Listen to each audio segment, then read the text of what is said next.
Olá pessoal, tudo bem? Eu sou o pastor Giovanni, eu tenho uma palavra de Deus para o seu coração nesse dia maravilhoso que Deus preparou para nós. Desde já dá um joinha, aperta aí no sininho, siga o nosso canal do YouTube, PR Giovanni, e que Deus abençoe a sua vida e o seu coração. Desde já quero deixar um convite para você, nesse domingo às 9 horas da manhã e às 19 horas, nós temos um culto especial de Santa Ceia. Se eu fosse você, não ficaria de fora. Vem estar conosco, venha celebrar ao Senhor, venha ouvir uma palavra que vai tocar no seu coração, transformar a sua vida, ser um divisor de águas na sua vida. Eu tenho certeza que você será tremendamente abençoado. E vai ser uma alegria para nós receber você na nossa comunidade, Igreja Casa na Rocha, tá bom?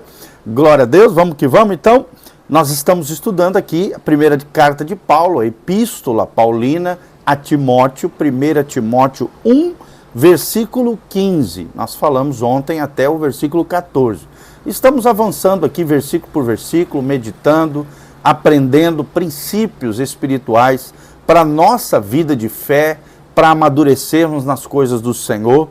1 Timóteo 1,15. Paulo aqui está dizendo, esta é uma palavra fiel e digna de toda aceitação, que Cristo Jesus veio ao mundo para salvar os pecadores, dos quais eu sou o principal. Olha que coisa linda, a humildade do apóstolo Paulo, reconhecendo que dos pecadores que haviam no seu tempo, ele era o principal. Como ele diz aqui para cima, ele era blasfemo, era injurioso, era perseguidor da igreja, porque tinha dureza de coração, porque tinha incredulidade, porque estava ali num zelo sem entendimento na sua religião ali judaica. Ele havia perseguido os cristãos, perseguido os seguidores de Jesus, até, é claro, ter um grande encontro com Jesus na estrada de Damasco, ao meio-dia, quando o sol estava na sua maior força. Jesus apareceu para ele de forma extraordinária, salvou a sua vida ali, ele teve um encontro pessoal com Jesus de Nazaré, tanto é que ele é chamado o apóstolo gerado fora do tempo, porque ele não é um dos apóstolos que caminharam com Jesus. Um dos 12 apóstolos de Jesus. Não foi não, pelo contrário, ele foi gerado fora do tempo. Depois que Jesus já havia ascendido aos céus, Paulo foi chamado. E o que ele está nos passando é isso, a palavra que eu vos tenho ensinado, ela é fiel.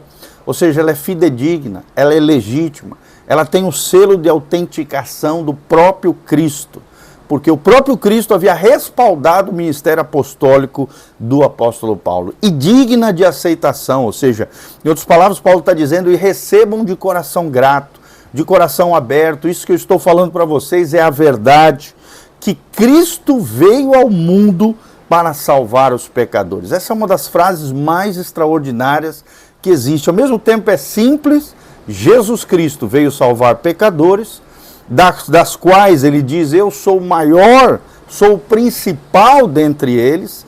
Ou seja, para nós recebermos esse Jesus Cristo que veio ao mundo, para sermos salvos como pecadores, precisamos reconhecer que somos pecadores. Primeiro passo para que o reino de Deus se abra sobre vós, sobre você, sobre a tua casa, sobre a tua família, é reconhecer que somos pecadores, que você é pecador, que eu sou pecador, que se não for a graça e a misericórdia de Jesus, estaríamos perdidos.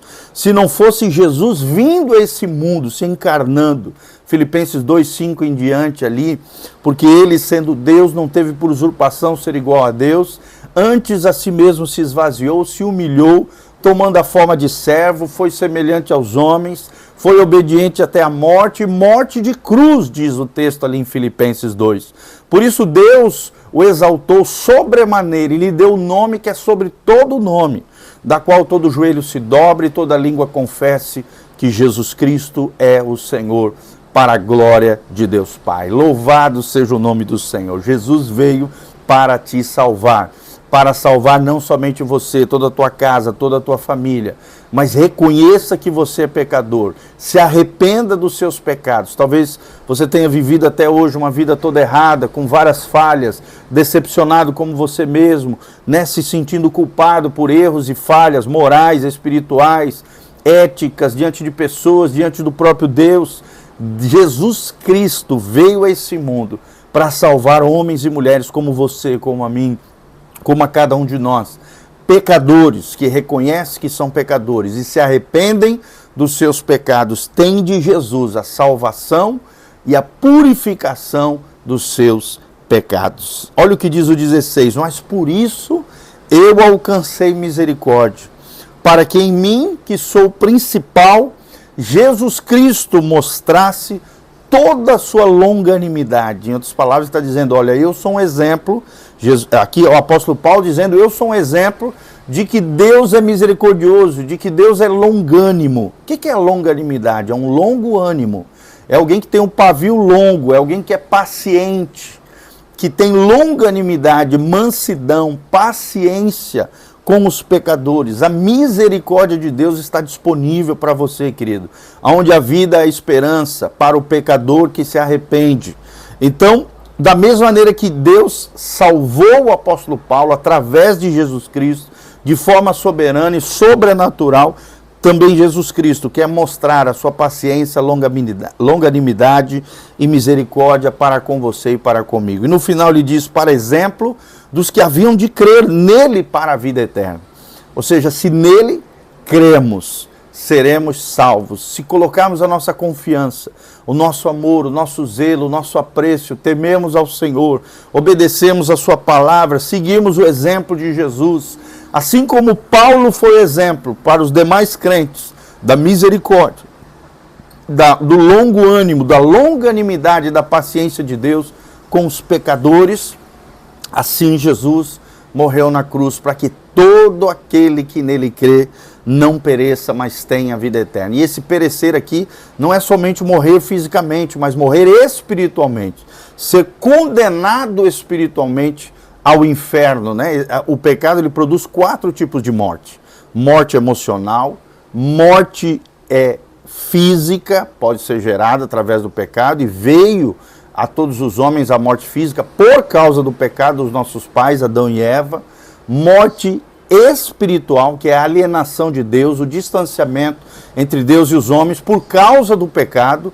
E a morte eterna, que é a pior de todas as mortes, quando os impenitentes, aqueles pecadores que não reconheceram que são pecadores, nem se arrependeram dos seus pecados, forem lançados no lago que arde com fogo e enxofre, para serem condenados por toda a eternidade, sofrerão os agravos eternos, a condenação eterna, o juízo eterno de Deus.